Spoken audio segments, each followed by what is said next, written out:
Salam sama saudara dan saudariku terkasih. Salam damai sejahtera dan penuh sukacita untuk kita semua. Semoga kita semua tetap sehat dan selalu bersukacita. Kita berjumpa lagi dalam renungan Lentera Jiwa pada hari Minggu biasa ke-7 Minggu 23 Februari 2025. Pada perayaan hari Minggu biasa ke-7 ini, kita diajak untuk merenungkan tentang menjadi pribadi yang murah hati. Sama saudara dan saudari umat beriman yang dicintai Tuhan, menjadi murah hati adalah panggilan kita semua. Enak memang kedengarannya dan ingin rasanya bila kita mengalaminya. Tetapi dalam banyak pengalaman ada pergumulan yang berat untuk sampai pada titik menjadi murah hati.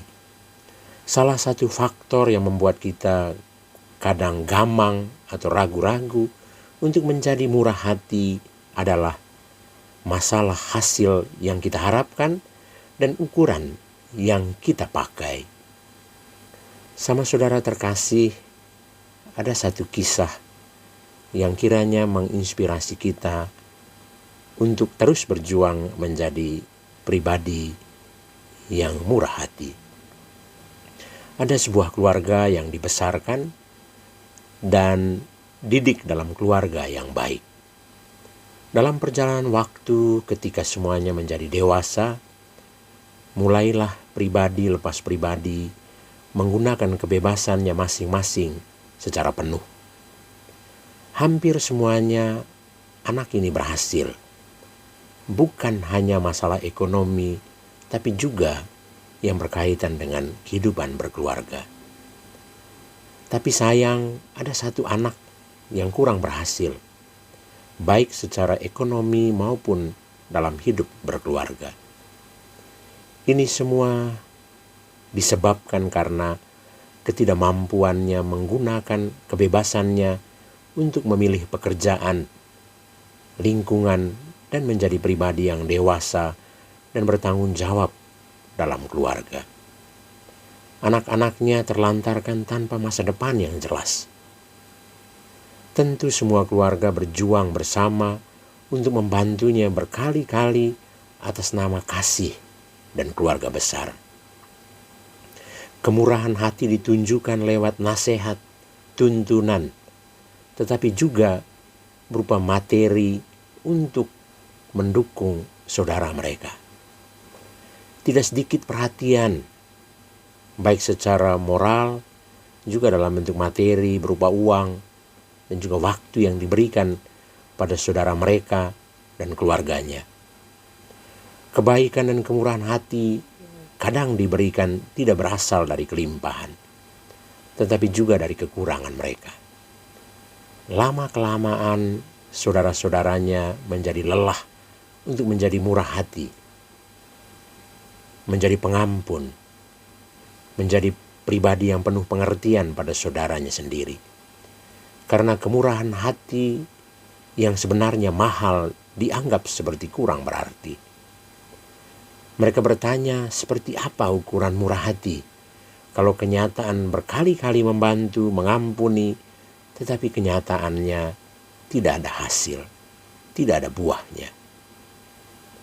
Saudaranya tetap jatuh dalam kegelapan hidup tanpa daya tahan dan daya juang untuk menjadi lebih baik.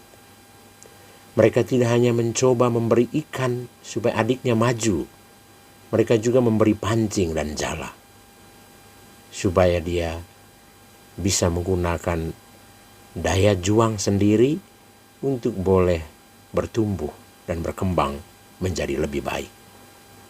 Tetapi entah mengapa pancing dan jala yang mereka berikan kepada adiknya kadang ditinggalkan atau bahkan dijual pada orang lain. Sama saudara dan saudari terkasih, semoga kita yang masih bergulat untuk menjadi murah hati dapat berkaca dan menimba kekuatan dari Allah sendiri supaya ukurannya tepat dan kita menjadi lebih kreatif dalam bermurah hati, sehingga akhirnya pribadi-pribadi yang tersapa juga menjadi murah hati. Tuhan Yesus dalam Injil Lukas bab 6 ayat 23 sampai 38 yang kita dengar atau yang kita baca dalam perayaan hari Minggu biasa ke-7 ini menasehati sekaligus mengajak kita untuk bermurah hati dengan semua orang. Hendaklah kamu murah hati sebagaimana Bapamu murah hati adanya. Mari kita terus berjuang menjadi pribadi yang murah hati, bukan hanya sebatas slogan, tetapi melalui perbuatan atau tindakan yang nyata dalam kehidupan, dalam perjuangan, dalam pekerjaan-pekerjaan atau pengabdian kita setiap hari. Selamat berhari Minggu untuk kita semua. Tuhan Yesus memberkati kita. Amin.